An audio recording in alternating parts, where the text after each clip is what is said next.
And we are live. Hello, Advait. It's Hi, good to have Manan. you. How are you, Manan? I'm good. How are you? I'm just doing good. And yeah, there were crazy rains yesterday night. I understand. So thank you Was for flooding. coming, Yeah, despite the situation that's been going through in your life, and you stood to your word that this weekend we have to record. So we have to record. तो आज करके ही रहेंगे ये weekend पे. my pleasure, Manan. My pleasure. Sorry for the delay. No Due to some problem. personal reasons, I couldn't make it on time. But yeah, surely I always have time for you and Dave. Thank you. It really means a lot. So Advait, you enrolled with the bar in 2019, Yeah. and you joined the court. And what was the initial 1 or 2 years of your work like as an advocate? So basically, I graduated in 2019, June 2019. And after that, before that, I would say that I did several internships in property laws, mainly in litigation only, in tax laws and everything. So my choice of interest was always commercial litigation. So I proceeded with commercial litigation, and I joined a chamber, and I joined a chamber in November 2019, and yeah, it was good, and it was purely litigation chamber, and I had to spend all of my day in high court or either in civil courts. So in start only I had a good experience in the action which happens in court. Hmm. Yeah, so it was a great experience, and starting years are it's a mixed feeling. It's a feeling of power also. It's a feeling of satisfaction also, that yeah, I started somewhere and I'm continuing the same path. Somewhere there is nervousness as well. First time appearing in court, new clients, new some clients are really very difficult to handle. Some clients are easy to go, but then how to Right. balance that out? New things, new world, very competitive world. Yes. And yeah, so that was my initial experience. After 6 to 7 months of my graduation, the pandemic struck, and I think the virtual hearings and everything was shifted. And yeah, at that moment I had to seek an opportunity, Hmm. wherein our generation is tech savvy, and we are at par with technology and everything, but Right. whatever we can do. So it was a bad time, but Hmm. I have this what do you say, thinking that each and every problem should be taken as an opportunity, Right. right? So yeah, Because we I only come out stronger yeah so out i of the took problem. it i took it as an opportunity, and yeah, I coped up with that also. And today we That's are after second wave, and just not really waiting for it, but yeah, if it is going to come, then we are getting ready and strategizing for third wave. So yeah, anticipating. Right. let's see, whatever comes, whatever destiny gives us, we take it. Right. Right. So since 2019, 2021, real experience, the field experience was good, and yes, now I'm here. Yeah, that's really great to hear that you took the pandemic and the other problems as an opportunity to grow. Now, why I ask this? Because what you must have noticed also with your batch or your seniors, that students immediately after graduation they go for masters, be it abroad or they within the university itself, like Mumbai University. So didn't that give you a bit of FOMO that some of my classmates or batchmates or seniors have flown abroad, and some are are doing something else, but they are not directly joining litigation full time. So no, I didn't have any kind of FOMO as such, and I always had a plan to do masters or anything. So yeah, this is a very personal thought. I'm looking forward to doing something like that, but I badly wanted to get a practical experience of things, Right. and I do not decide my life on what others are doing. Yes, that's definitely So a rational thought. yeah, so I quietly balanced it out, and it's great. It's a proud moment that my batchmates, my colleagues, and all of them are chasing new heights, going to Yes. places in the world, not in India Hmm. only. And likewise, I'm also managing to make them proud. Yeah, no, that's definitely, So just like you said. it's not, yeah. Sorry to break you, but yeah. So it's that feeling that someone is choosing that path, I am choosing my path, and my path is clear. Even they will face difficulties, even I will face difficulties. It is a natural rule that no paths are smooth paths. If they are, then they are not good paths. So yeah, so things will manage, and yeah, India is also a good opportunity. Who says Indian litigation is not? You can see the backlog of cases. Who will manage that? If everyone Yes. goes to US and Europe, we have lots and lots of stuff. We have lots and lots of things in inventory. Yes. Yeah, that's the right thing you brought up. That everyone has chosen their own path. And, I think even I am also thinking in these lines only that, see, not that I have a problem with people who go abroad to do masters, but to me, you'll be able to relate that immediately after graduation and then taking a few years of experience, maybe 2, 3 years of experience, and then choosing the field of your masters, it becomes a lot easier. And once you have worked in the real life at a court or whatever or even as a corporate lawyer, and then you have to work as a corporate pursue masters, it becomes a lot easier, I think, because it Yeah, gives you a yeah, clear path that on these decisions, I'm choosing to do masters and not immediately on the basis of the college experience only. exactly. See, there are two types of education. As far as I have felt, or I have had a thought about. One is practical experience, one is theoretical experience. Hmm. Okay. True. Two are necessary, both are necessary. Practical experience uh, is increases the durability. It is the action part of your life, Right. and theoretical experience is a food to your practical life. Okay, Right. it gives the thought that how I should go about it. So Hmm. yeah, even after that, even before that, wherever you choose, don't I have always thought about that.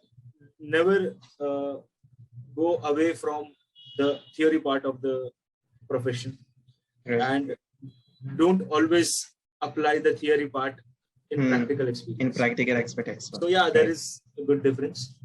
Hmm. And yeah, let's see. Looking forward, if I go for masters or anything, Right. I'll surely. Yeah, that's a good ambition or the goal to set. So Advait, you graduated in 2019, and Yeah. just last year when we were no, texting on WhatsApp, you told me about the PIL that you were going to file, but then you did not file against the college, if I'm not wrong, and the Bar Council of India, both, right? Yeah, you're right. We had this conversation, Yes. and So can you tell us something about it? yes, I'll surely do. It will take a bit time, so Yeah, no bear problem. with me. So what happened was, since my internships and all, I graduated in. I gave my exams in June 2019. Okay, and after June 2019, we got results in like 1 or 1.5 months. And Hmm. my internship was going on with the tax firm, and that tax firm was located in upper suburbs, Okay. and it was not located in the town area where the Bombay High Court is. Hmm. And I didn't get any time to get myself enrolled for my practice, for my license, certificate of practice. Huh. Yeah, so my internship was going on, and I couldn't go and enroll myself at that time. Then in November, I decided to finally get enrolled because my new litigation job had started. So I applied. Generally, it takes 30 days for them to issue a certificate of practice. But this time it didn't take 30 days. It was more than that. And I was quite skeptical that what is going on. Then I started inquiring about it. That's why my bar council license and my card and my certificate of practice is not. Where did you inquire? With the college you inquired? With the council, with the bar council of Maharashtra and Goa. Okay. So I got to know that my sanad and my certificate of practice is being withheld because some of the some protocols or some rules of Bar Council of India are not being followed by the colleges. I was shocked and surprised. That, so this was only with you in particular, not with the entire batch? No. So those who applied between June to September or November, they got their license. Okay. I applied after September. My license was withheld. Withheld, right. Okay. Now, I further inquired in college that what is this happening? They are saying this. They said that there is a problem and we are solving it. Now, okay. I mean, I'm like at that time I was okay. That there can be some issue. It will get resolved. Yes. Both the parties gave assurance that we'll resolve it. Yeah. I also trusted them. And looking forward, there were many people who were facing this problem. There were more than 150 or 100 applicants like me. Jinka nahi hua tha, sanad approved. So now after 10 days, I started feeling that something is fishy. And I started inquiring and started aggressively following up with Bar Council and the college. I came to know the real problem was, and I would like to say, there are some requirements of teachers. There is some ratio which is required to be followed by the college. Now that is the requirement of Bar Council. Okay, and Bar Council has that authority to regularize and to follow the legal education in India. Right. And the college also has capacity, infrastructure-wise has a capacity to follow that rule, the ratio of teacher and students. But however, there was no sufficient sanction of teachers given from the state government at that time. And because of that, the rule cannot be followed. And since the rule was not followed, the Bar Council was angry. That why are you not following it? And to show that anger, Bar Council withheld my sanad. Okay. So I was a triple layer sandwich between state government, college, and Bar Council. Right. Okay. So this was the core issue. So now, excuse me to interrupt you. So when you said that 100, the same thing happened with 100 or so students. Okay. So were all the 100 from the college itself or different places and different colleges? All from different colleges, not only our college. Okay. They were all from different colleges across Mumbai. And I think there were majority of students from top 3 colleges. Top 3 colleges being, I think, KC and JLC as well. And I don't remember the colleges exactly, but there were 3 colleges whose students were mainly there. And there were other students from Pune as well. Their problem was something different because I stay in Mumbai, I can manage, I can follow up with Bar Council, but people staying in Pune, Latur, they all have to come and apply to Bar Council in Bombay. Oh my God. So that was an issue for them as well. But then my friend Sagar, his sanad was also withheld. My friend Patel, Anand Patel, his sanad was also withheld.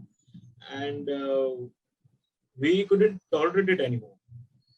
Because, of course, we were graduate and we were qualified, but we cannot practice because we don't have a license. So then I decided, it was at this moment that no, I should do something about it. I tried to talk with people. They are not able to do anything. It's not in their hands. And now I have to seek a recourse, which our constitution gives to me under Article 226 to 27. So I started drafting my plea, my writ petition. Let's see, this is the issue which I'm facing. And it was completely in my mind to seek a redressal from the High Court. Right. That see, my elders are behaving naive lately. My elders being Bar Council of Maharashtra and Goa, Bar Council of India, and my other family, which is my college, also cannot do anything about it. And then there is other well-wisher of mine, that is state government. They are also not doing anything about it. So now High Court should do something about it. Right. And I started drafting. I finished drafting. I did everything. Then again, I asked them, like, see, now it has been terribly delayed. It has been more than 1.5 months that I am without license, and I was losing opportunities. I was losing cases. Clients are coming. They're saying, you're a lawyer, you're a graduate, but why you cannot appear in the court? My seniors, if they want to assign me anything, they cannot, because I cannot appear in court. And I missed several opportunities of Supreme Court as well. I had to visit in a matter in Supreme Court, but Supreme Court has this rule that on Monday or Friday, and there are some specific days on which only lawyers are allowed. Okay. And our matter was listed on that specific day when only lawyers are allowed. So now, since I didn't have the license, I cannot enter Supreme Court. Oh. Not just a matter of appearing. I was not even recognized as a lawyer. So think what I was going through. 3 years of dedication, study. 3 years of study. And at one point, they say that, no, you don't have that card. I don't think so, you're a lawyer. And yeah, I kept my calm. I kept composite. My friends were also angry on the elders. Right. So yeah, we decided something that an action can be taken. Then I remember that so everyone was in an opinion that we should go and file the writ petition directly. Nothing doing now. We cannot wait anymore. And even if we wait anymore, it will be our fault. So why are you waiting so much? Meanwhile, we did that letter baji that please give us license. This rule says this rule says that. It's not our fault. We wrote all letters and everything. We never got reply from Bar Council or anything. Okay. Now, I remember an episode in Mahabharata wherein Shri Krishna tries to mediate between the Kauravas and Pandavas. That before going to war, you should always mediate. Right. And even I am in an opinion that before going to litigation, you should try to resolve the matter. Yes, diplomacy is No, in real terms, you try to manage things. Litigation is not a solution. Litigation is seeking a solution. It's still not a solution. Mediation, however, can be a solution. Litigation involves cost. There are many other things, time, everything. And if you see the backlog of judiciary, it is because of unscrupulous litigants which is creating this backlog. So having that in my mind, I went to the office of Bar Council. I said, sir, see, now I have nowhere to go. So I am going to give a petition to my. We'll have to pause again. Pause. Yeah. So I went to Bar Council and said that, sir, these are the problems I'm facing. I showed him the copy that you see. These are my notings, and you are not understanding it. Other parties are not understanding it. So now I have to approach the High Court, and then I think you will have to reply to them, and through them you will have to reply to me. So this is my proposal, that if you don't grant me the license within this time, so I will approach the court and take the humble court's opinion on this matter. Then this was fairly understood by them. This was the first time that I was asked to sit and explain my problem, and they were good hearing to me. And and then they were pleased to give me the sanad, the certificate of practice, and not only me. There are others which were with me. The 100 others, they also got the license. I'm not saying that it may be because of my writ petition or my this thing or that thing. This thing may have happened, but it may have triggered them that this might happen. There may be a litigation. There may be something which the students may go forward with. So yeah, this was the whole issue. But the core issue is not that my sanad was withheld or anything like that. The core issue is that why this balance is not being done, why the ratio of teacher and student is not being followed, why the state government cannot sanction more teachers when this is the requirement by bar council. Right. Why does bar council, the colleges, and the state government sit together and decide on this issue? Right. Why should the students face every time? Okay. Yeah, So, I mean, I'm getting the call again. Sorry. So until and unless these core issues are not addressed by the parties concerned, the students will always have to face these issues in India, in Mumbai to be specific, because it happened here. I don't know what's happening in and around India. But yeah, these issues are college level, management level, admin level issues. Why are the students getting, in a fix? So yeah, that was the issue. And but on a brighter side, it was a good experience. Yeah, that is my first case was my own case. Own case. So yeah, that was a privilege. That is all all power to you, and the courage you showed is quite admirable. That even being a fresh graduate, and we had this subject in SEM 5, if I'm not wrong, PIL, Public Interest Litigation. Yeah. And to implement it immediately after graduation, and in a way that even gave you the result that you wanted. It is quite admirable that what you studied is quite thorough, and the implementation is also thorough. That is the case. And it's my pleasure. Yeah. And even I was shocked कि अरे मतलब जहाँ पे पढ़ा उसी पे PIL file कर रहे थे, ऐसे क्या हो गया? No, so yeah. Even we don't feel like doing that, But then what option I had? I mean, our college, we have our regards with our college. We have our emotions with the college. Yes, all in good favor. Yeah, and that was for college. No doubt, our teachers, they are great teachers, right? Mentors, everything is good. But the main issue was against the management as in how they're managing the law colleges, the rules, the practical or implementation of those rules. The main issue was that. I didn't have any thought. Yeah. I mean, nobody has that thought. Generally people think that way. But why? As a lawyer, you should always ask a question, or as a normal citizen also, you should always ask the question that why this? Then you ask why this with me. Then you say how I can change it. If you cannot change it, then you find out ways that how you can, bring a change in this in time. Do not accept everything and anything.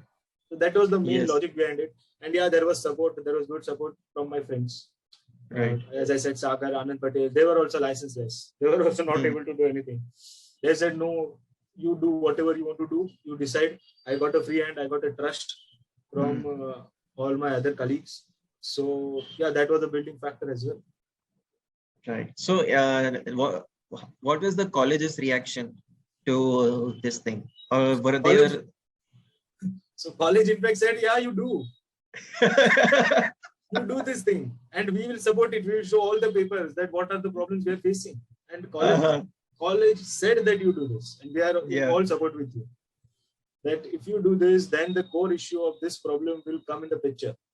You won't believe me. There were many people who approached me. There were many media people whose messages I got that we have come to know that this is the issue which you are facing. Do you want to give any bite on that? I said, no. Why? It is an issue between me and my colleagues. You want to take someone's opinion, you go take someone's opinion. I have no intention to become famous through your paper.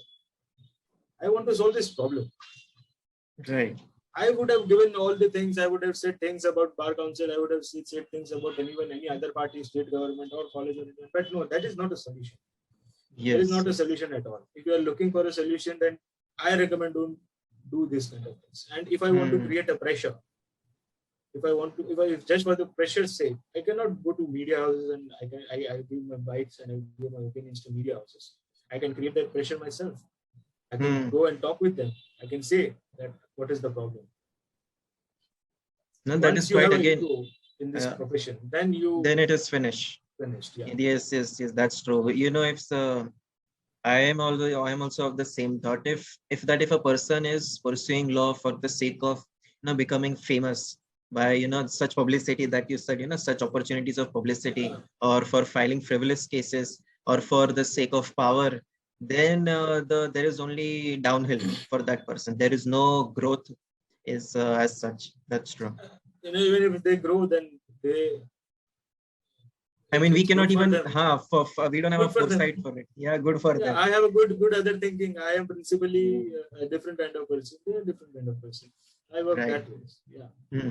No, but again, to give again credit to you that you are quite matured even to handle such situation that I won't do for the sake. I'm not doing this for the sake of publicity.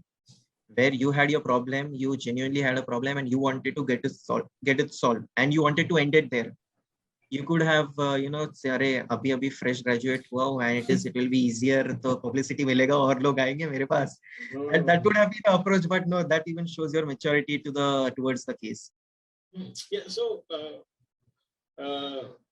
that being said, I am nowhere near to that thought. A paper, a newspaper would solve anything. It has. It spoils things. Yes.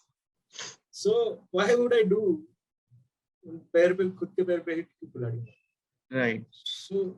So, and this is a good learning also. In litigation, you'll have to strategize things. Okay, litigation. लोग कहते हैं, means all people, specifically people who are in non-litigation, in corporate, in offices, in corporate offices. It's a litigation मतलब court में भागने का, ये court से वहाँ कोर्ट, ये court. Oh my God! No, it's not like that. Advait, wait, you won't believe this. I mean, you must have also faced this. When there are always, I was in touch with my schoolmates in 2018 when I decided to start law.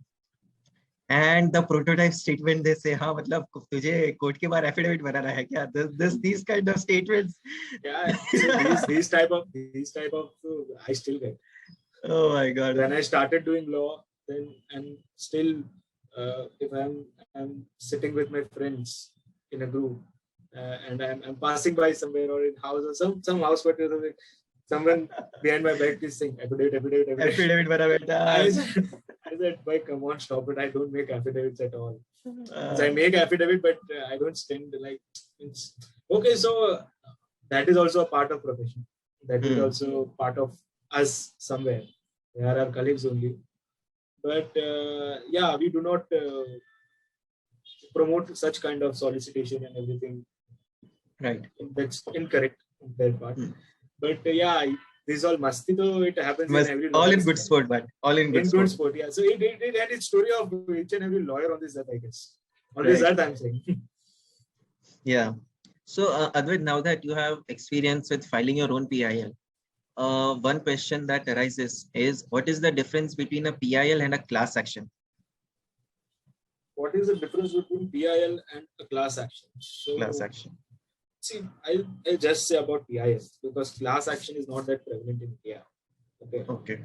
Now, public interest litigation, the name itself suggests that it should be in public interest. Okay. Now, the courts, specifically the High Court and Supreme Court, has been given an authority under Constitution that, see, there are some fundamental rights. These fundamental rights should not get violated. And there are other principles of law which should be followed. And you become the guardian angel of these fundamental rights. So the Supreme Court and the Honorable High Courts are the guardian angels. Right. So public interest litigation is basically that any litigation whose scope, whose prayers, whose conclusion will be in public interest, then anyone can approach a High Court or a Supreme Court, whatever may be the jurisdiction, and resolve the issue. Nowadays, yeah, and class action, you can say that some public interest litigation can also be a class action. But yeah, if there is a class of people,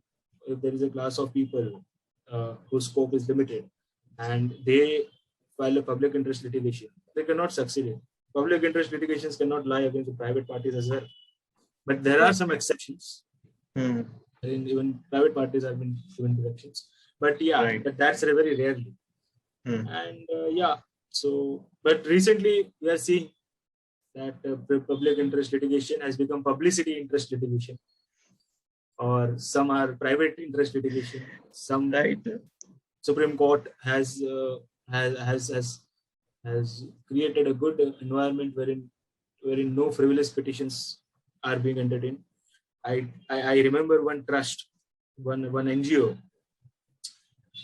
who was fined rupees 25 lakhs for filing 61 frivolous litigations in different high courts. Oh. 61 separate litigations, nothing, no scope in that, and High Court and Supreme Court was down on that. That what are you doing? And So like then did they manage to pay those 25 lakhs? They are still not paying it. A contempt notice has been issued last week in that matter. Oh my God! Oh my God! So these I'm just following this news because I'm very close to these things, like what are the rights, what are the duties of people of India, and what are the scope, what is the scope of redressal of these issues, because there are many problems in India which are unresolved, which are still continuing. So what's going on around? So these constitutional matters, I give a watch, and so contempt notice has been issued last week on the head of the NGO, and now I think he has to pay or he has to face sentence. Oh. Sometimes it is just terrible to hear that people file it for their own publicity or for their own sake.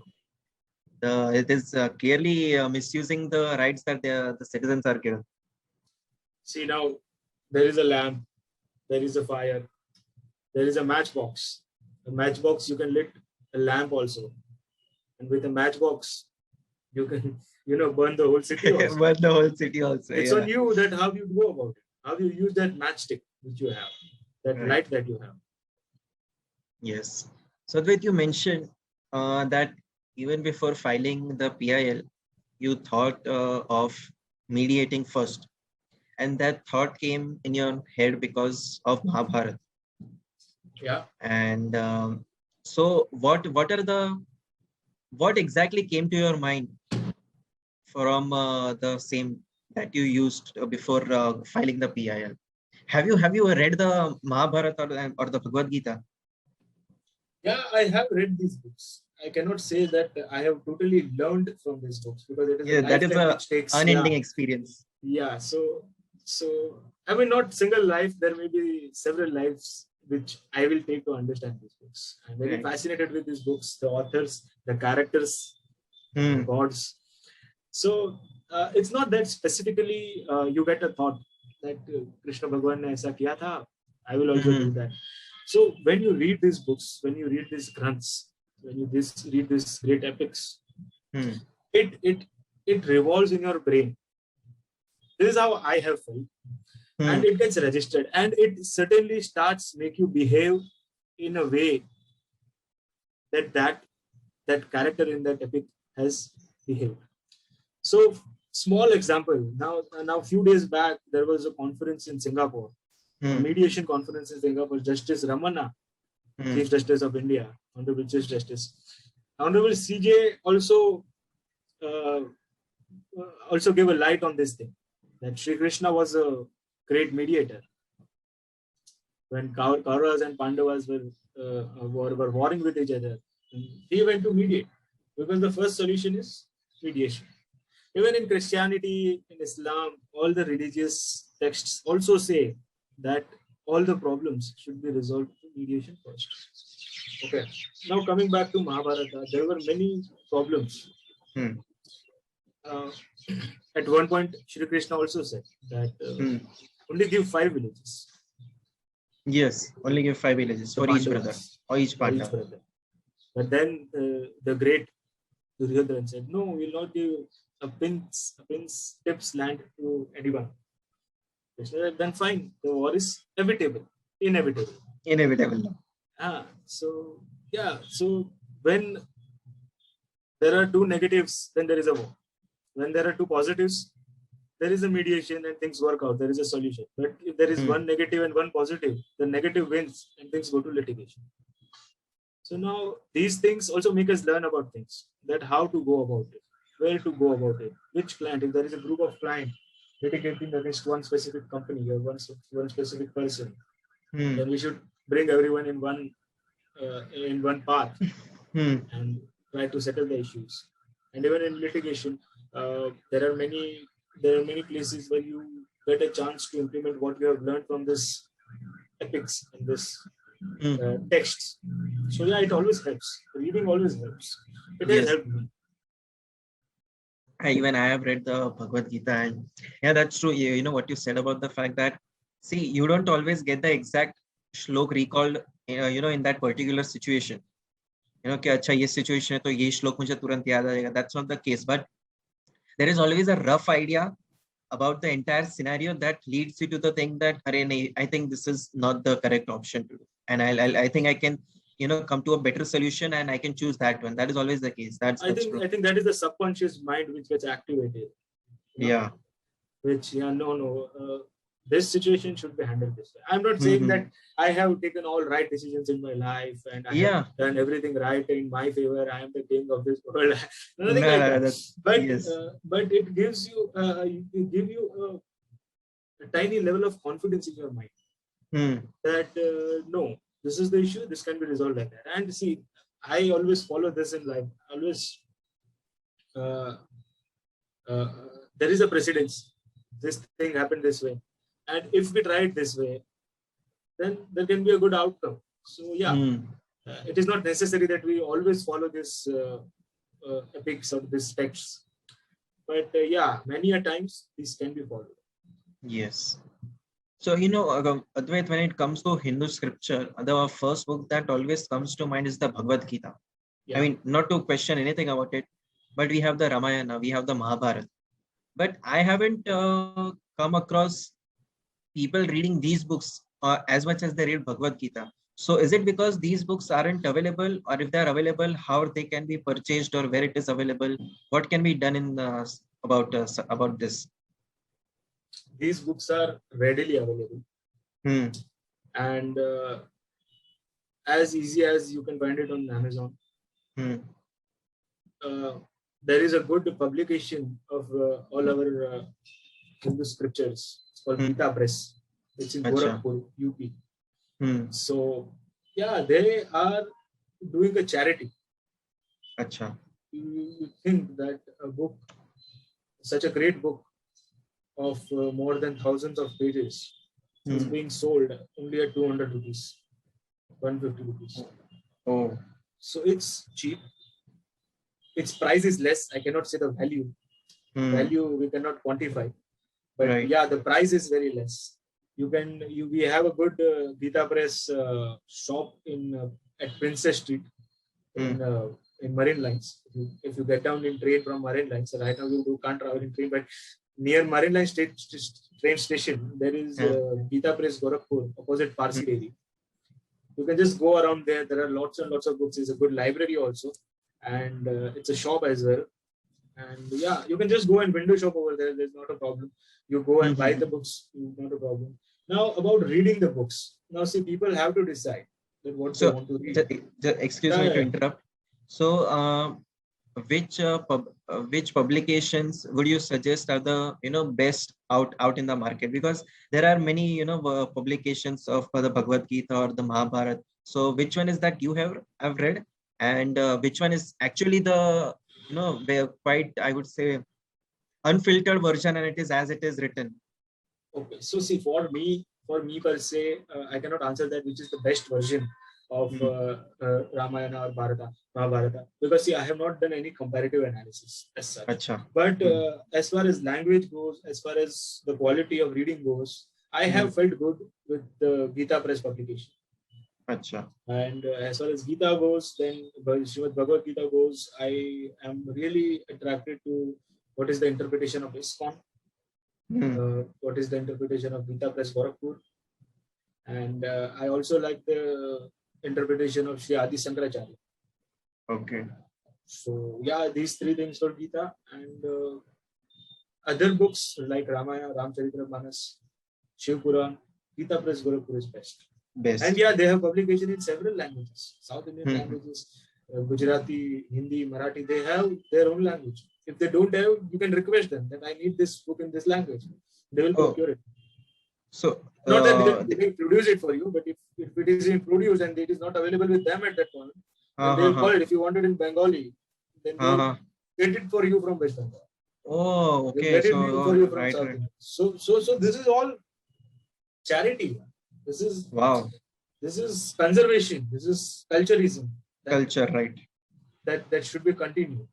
People are of course going away from it, but no. But that was still few years back. I have seen people going forward to the roots, going back to the roots. What is the roots? What are our roots? What is India? What is Bharat? And Right. yeah, things are going good. That is Yeah. good. Even I've been seeing that, in the recent times, people are getting, attracted towards the true roots and their culture, that they are getting inquisitive about reading the Bhagavad Gita and about Mahabharata. That's, if I'm not wrong, and as far as I recall, it was after my 10th. There is a long vacation after 10th, right? In that vacation, I read the Bhagavad Gita for the first time. That is good. And it took me, if I'm not wrong, 6 to 7 months, because I wouldn't read it, 50, 60 pages altogether. I was going very slowly and steady. So it took me nearly 6 to 7 months to complete the Bhagavad Gita for the first time. Yeah. So what I think is that it took you that much time. That is good. It takes lifetime to understand it. It may take some time to read it. You start the book, you can finish it off in 2 weeks or 3 weeks. Yeah, but right. what you have learned from it, that is that is also important. Yeah. So whenever we take anything, whenever we read anything, we should make sure that it's going into your brain, right? And it has its own implications in your life as well. And yeah, you can then become a complete man.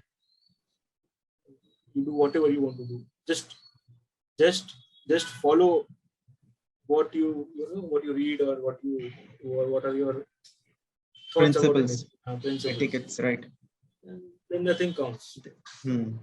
So, Advait, it is, I don't know if you might have heard this or not, but from my grandmother, I heard this, that she's also an avid reader of the same. She's quite old and she reads this the whole day. She says that the reason why people don't keep Mahabharata at their homes in their shelves, it is because it creates Garma Jagda. So have you heard this? And if yes, then how true? I have that same. So my late Nani, okay, she. So what happened was that some relatives were shifting from somewhere to somewhere, and they had these books with them. And ultimately, these books came to our house because they were shifting. They're not carrying books with them. And at my home, I have this small library of around 200 to 250 books. So they said that you guys have this library which you have at home. You keep these books. Then in that chunk of the books, we got Mahabharata as well. And I remember my Nani coming at my place. She saw that Mahabharata is at her home. She immediately took all the books out. She packed it in her bag. And she said that I will go back to my house and I'll donate it somewhere. I'll not throw it away. Don't worry, they're books. They're very important to our lives. When I asked that, what are you doing? I want this. I want to read this. If you want to read, then go to some library or temple or somewhere. You won't read there. No, don't bring this at home. I said, why? No, correct. Like, what is the logic? Because some things don't have logic. We elders have an intuition that these things happen because of these things. And I'm like, okay, fine. Then at one point, at one instance, I was watching cricket with my father. And, I got up to, get tea for myself. And Kohli got out. Okay. So my father is like, you don't stand up from that seat, okay? Because you moved from there, Kohli got out. I said, what kind of superstition is this? They said it happens like that. And it struck me that, yeah, even this happens when we are with friends. That too high hill mat, Euro Cup chal raha hai. Everyone will sit in the position they are in. Don't move around because something will happen. Right. There is no logic behind that, right? Just a superstition. There is no logic behind that. Right. So my father is no different from my nani. If my nani says that no, you cannot keep Mahabharata at home because there will be a Mahabharata at home, literally. So yeah, they are also not. They may be wrong for several reasons, but yeah, they are innocently wrong. There is no ulterior motive. And right. Yeah, that's okay. If they believe that's okay. That's if I believe, if my father or my friends believe that if I stand up, Mr. Kohli will get out or something negative will happen, then that is also fair. You cannot criticize that. So yeah, that's nice. Talking about your nani and continuing with the spiritual conversation, how was your experience going to Kedarnath?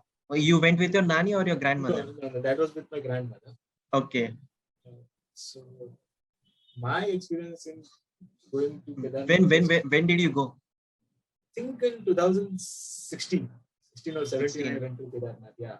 2016. Yeah. So it has been a long time. So the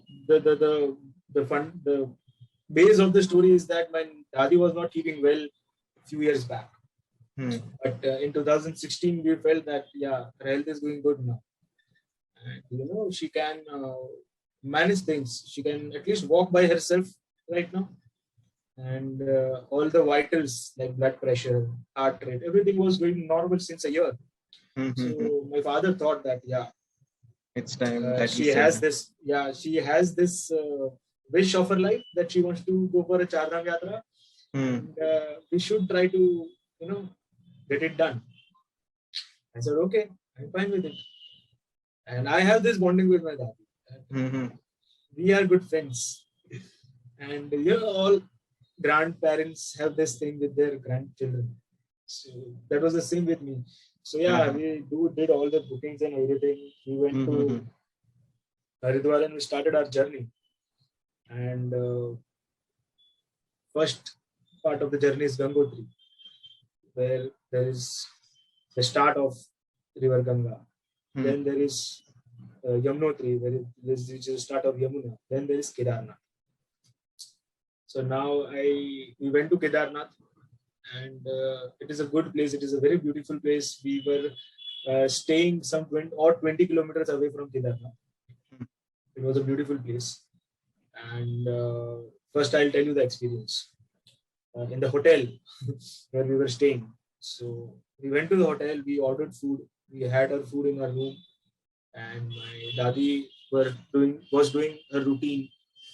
And the guy who got us the food, he told me that, sir, itna bill hua hai, aap abhi de dijiye. And I'm like, okay, relax. Generally what we do is that we, pay it while checking out. Yeah, right. All the bills get cleared. So I'm like, relax, guy. Yes, bro, I'll give you. Don't worry. He said, nahi, aap manager ke sath baat kar lijiye. So I went down to talk with manager. That, sir, what is this? I will give you money. Don't worry. Yeah, it sounds quite rude also. Quite rude also. Khana mangaya and they say give it to me forthwith. So he said, no, uska bura mat mano. That guy is little off track only. But we generally take money before only. I said, why? Because you are going tomorrow Kedarnath, no? I said, yeah. But so we take all money before you go only, so that we don't have any losses. I said, okay. I said, but we are going in a helicopter, so it is safe. I said, no, everything is safe. Don't worry. This is just our thing. So that caught me. That literally scared me. Why this guy is saying that they cover our losses? If you come back or no. But then I said, no, that's fine. Let's do this. We have come a long way. And we boarded the helicopter. That was my first riding helicopter with my current soulmate, that is my Dadi. And it is a beautiful. I have never seen India like that, to be honest. And at one hand you can see that there is a green chadar, and on the other hand there is a white chadar, and it was beautiful moment. Then we finally landed. Some 1 kilometer ahead of Kedarnath temple, and from that landing pad you have to go by yourself. Walking, right? So the wind was very high because of the helicopter this thing, because of the chopper, and because of the height. And yes, then we went. Then there is this Pittu over there. The people carry you on the back. Yeah, and the back. So these people are superhumans, I would say, because they literally carry a person, fully grown person, on their back. I was not going on that. I was walking by myself, but I required it for my dad. I went there, and you see the first view of the temple. And my dadi saw, she literally started crying. Yes. I mean, it was her life's biggest triumph, I could say. And she had many comorbidities related to oxygen, that she has lungs problem. She has many other morbidities which do not go along with heighted areas. And she going there, she doing this, it was all for people, for senior citizens, it is like energizing for them to go to such places, even if they might be having a lot of problems. And they are the moment they see their destination of temple, acha temple dikh raha hai, they get pumped up.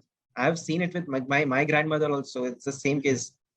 Too good. So, since we're talking about Kedarnath, I have a few things to show you about Kedarnath. I think these are the pics of Kedarnath, probably from the 17th or the 18th century, if I'm not wrong. Such old pics, I found it on Twitter.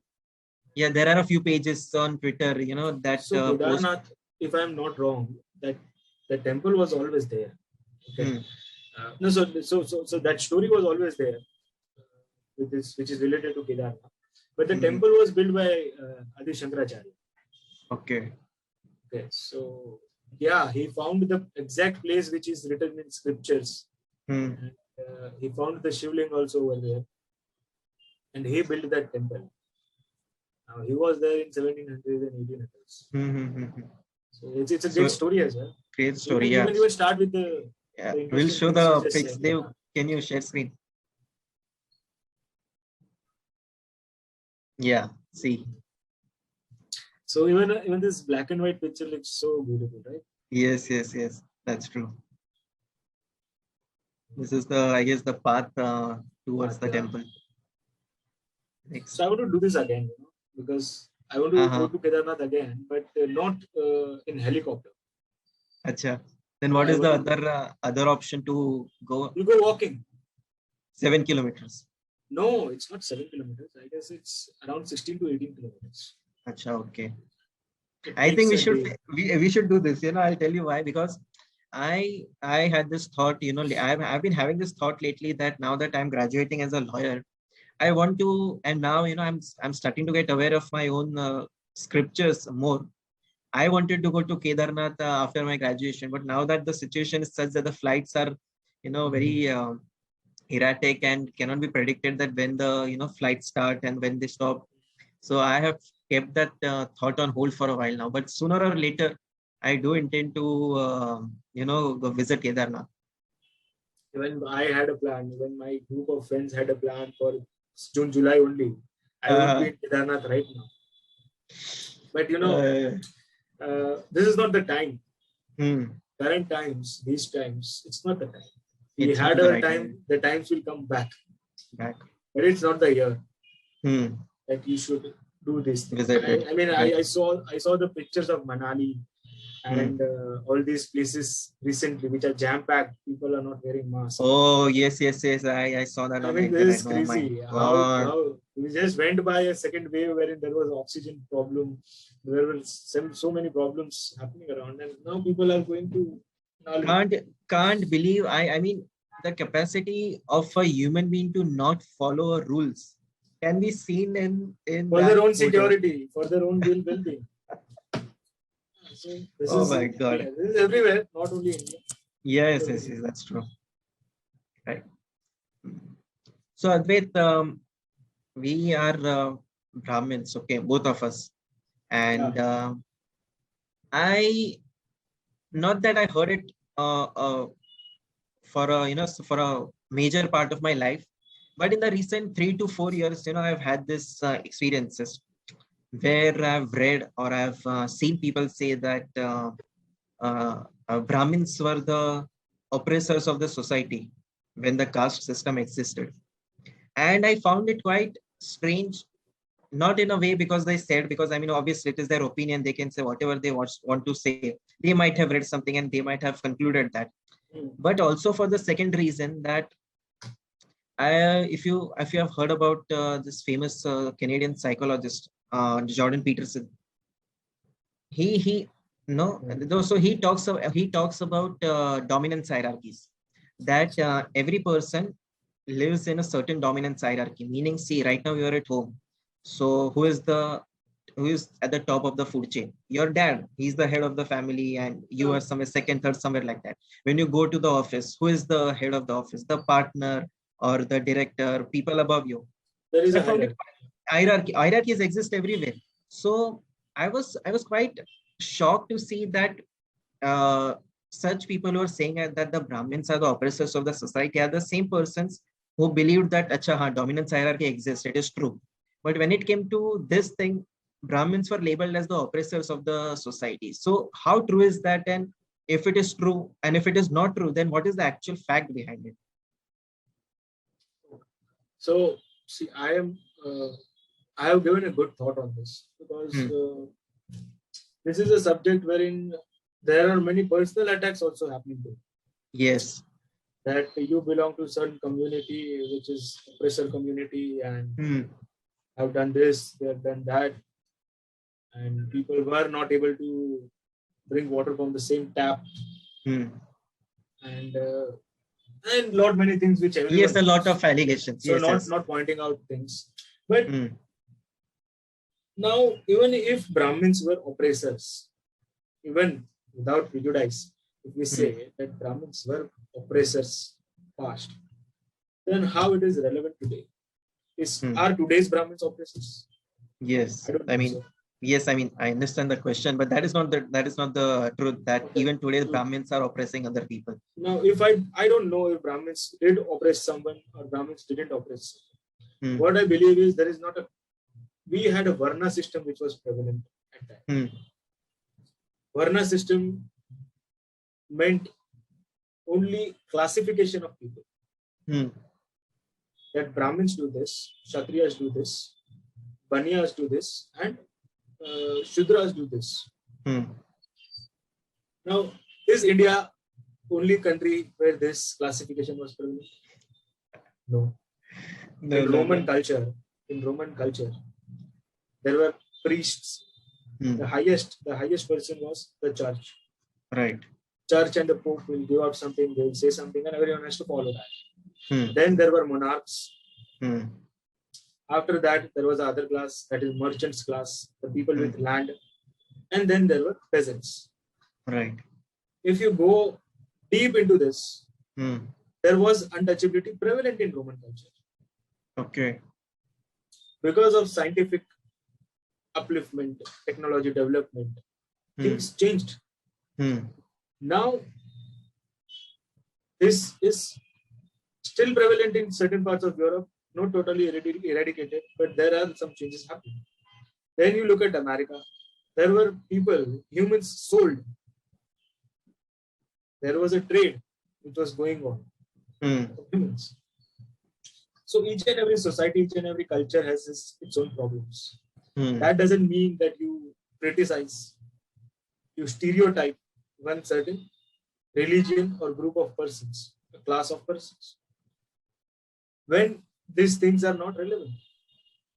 How I think these things happen, there is a big political agenda and a propaganda which is in place right now, which is to divide India, which is to bring a feeling amongst Indians that, see, you are Brahmin, you did this, you did that. And someone will tell a Dalit or a scheduled caste person or scheduled tribe person, that see, this guy is Brahmin, he did this to you. So I don't know now. You look at it. He did like this with you. So now that scheduled caste person will get angry. That Dalit will get angry. That no, he did this, he did that.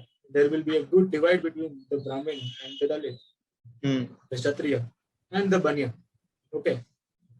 So this is to create, an unruly animosity between classes, and it is a quite good old concept of divide and rule. Right. Okay. And I would say this is the agenda of communist and left people, who say themselves that they are pro-liberal, they are pro-modernization, they are this, they are that. I don't think so. They are that. They are pseudos. All the good they say, all the good communists are now dead.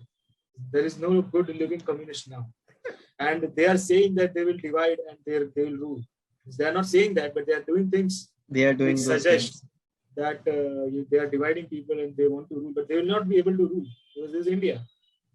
India doesn't repeats its mistake. एक बार वो आए थे England से. Now they will not repeat this communism, this Stalinism. Yes.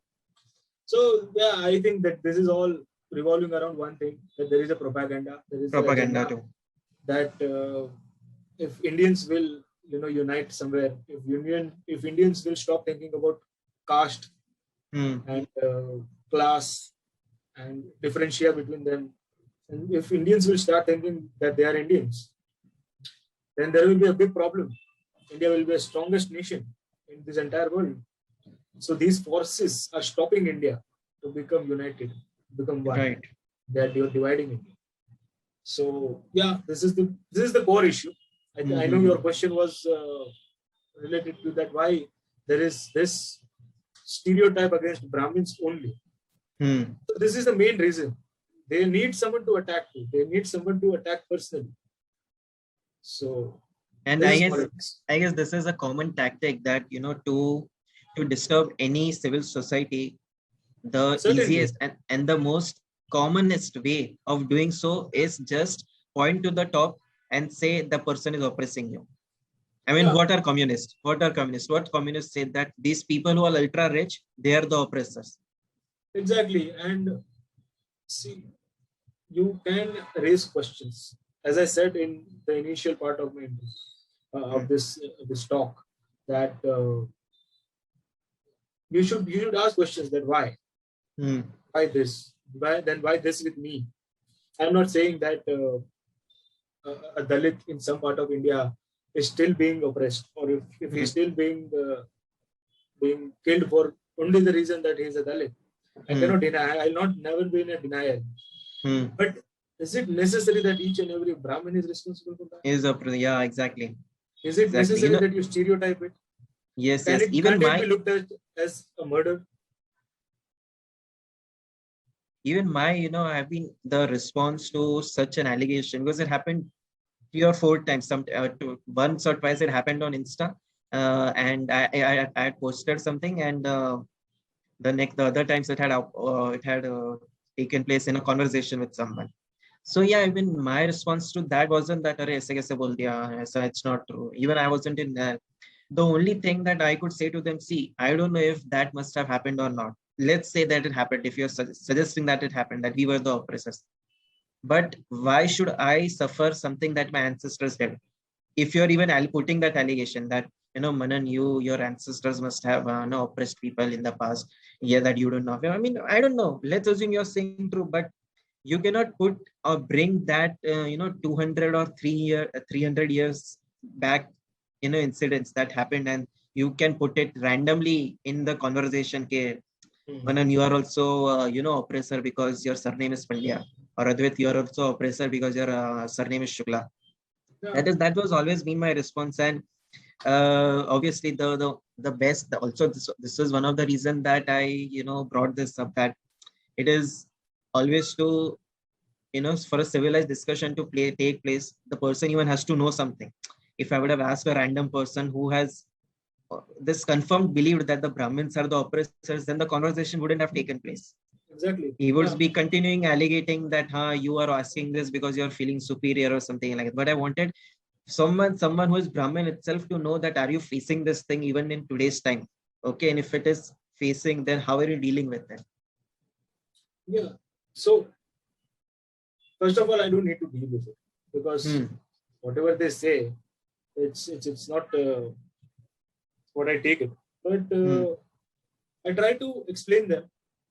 I try to justify at a point that see whatever you are saying doesn't relate to me. I wouldn't deny the fact that things were happening. But why a justification? Why a question is asked to me after so many years? Right. Right.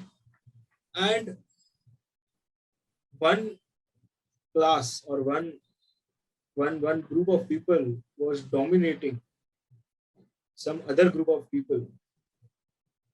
And that was the system which was established then. Okay. There were some reasons or some accidents then which required this type of system. Today, you tell me that all the big gurus, big names, they are not all Brahmins. I have heard, I'm not sure about it, I have heard that even Ramdev Baba is not Brahmin. Sadhguru Jassi Vasudev, he is not Brahmin. Achha. People are considering him as a guru. When I say he's not a Brahmin, I am not saying that what caste they are. They may be any caste, I don't know. But it's that brain which counts. So this is the modern culture right now. Why are you going 300 years back and saying that there is an operation, there was operation, these people are bad, these people are bad? Now, you come to me, I have never hit a person. I have always tried to do my things by my way. And there is literally no reason for anyone to tell that things which were 300 years old, which are happening 300 years old, we also don't know that if these are concocted stories or not, these are right stories or not, for what reasons this happened. And for all reasons, you cannot stereotype one particular class or community for anything. Yeah, so first I try that I don't try to justify things. I cannot come in a defensive mode because I am not the person who is in the stand, who is the accused. It is the people who used to do these things. How can I say that my ancestor did this? I can say that my ancestors were also like me. Right. There were some people who did that. If there was one Hitler in Germany, we cannot say that whole Germany is Hitler. Right. That's true.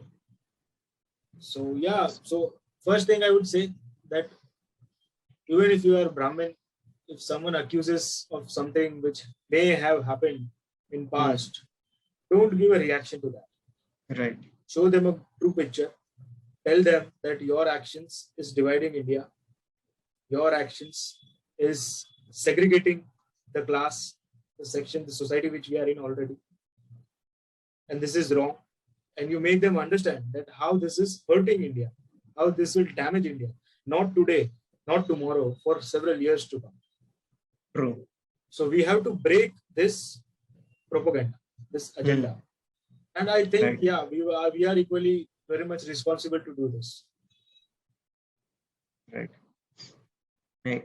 So what were your ancestors, if you have any idea? I didn't get your question. So my surname is Pandya, right? So my ancestors were Brahmins who were in Karma Kand. Karma Kand is people who get those ceremonies done. Yes. And those things. So somewhere my grandparents were also, my great grandparents were also into Karma Kand and everything. Achha. But then my Dada was not into Karma Kand. My Dada was not into these rituals and all. He used to work for a businessman. He was again a Kshatriya. You understand this? The irony. Is it even, now. So I would say this is even relevant now. True. In fact, I would like to draw your attention. I wish I had that report with me right now. I read a report of 1929. Okay.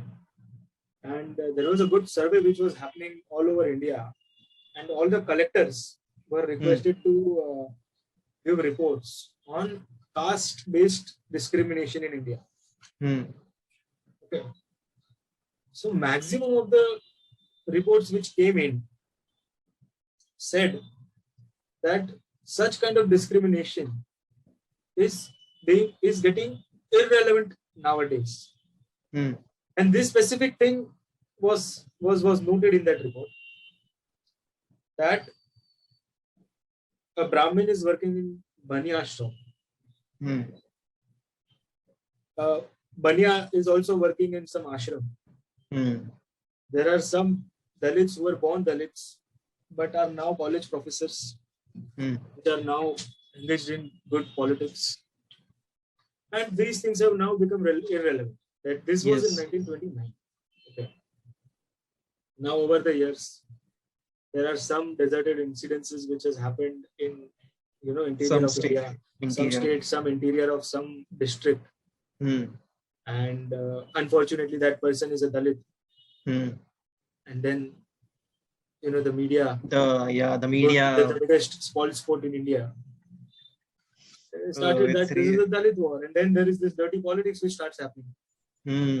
In fact, I mean, the best answer, to this situation, not even we need to, say if a person is well read, the person will already know that the Constitution. Who wrote the Constitution? B.R. Ambedkar. Yeah. Who has offended to that? You tell me. That I reject the Constitution. I am Brahmin. I reject the Constitution which is written by some person who is not of my caste. Who did this? I mean, this is all scenarios. This is all hypothetical situations which are being created by who are not happy with Indian unity, Indianism, culture of Bharat, and all anti-India elements are creating this confusion amongst people. I wouldn't say anti-national, because that is again a different term nowadays. But I would rightly say anti-Indian propaganda. Yes. That this is to break Indians. Yeah. So we should not get into this, but we should say. Be aware of such exaggeration. Of such things. Yeah, beware of dogs, you say, right? Beware of the fox. So these people will bark at you, they will bite you. So either get away from them or you get yourself ready with that. Right. So I mean, the person who brings such allegation has to be really unaware of the situation, of the fact that the Constitution was written by B.R. Ambedkar, who was indeed a Dalit. That is a good point that you raised right now. Yeah. Such a blind spot, if the person can have, then there is no point in engaging also with the talk with that in the conversation. Yeah. I don't think so. This caste system is now relevant. Not that I'm staying in urban area, in a metropolitan city. I have seen villages also. Right. There is no one being biased or being anything with anyone. सब अच्छे से चल रहा है. खाली paper खोलो and the hatred is spreading. News channel खोलो, and these things are happening. It's done. Right. So Advait, now will be thank you for your time and telling us the difference between propaganda and facts and everything that we talked about. It was my pleasure. It is my pleasure too, because what has happened is over the past 1.5 years, there are a lot of seniors that I got in touch with for different reasons, and everyone I have just talked to them on WhatsApp for some or the other thing. And in all this is the third episode, and I've gotten to talk to the seniors face to face. I'm quite happy about it. Likewise, Manan, and I'm really seniors, I would say, academically.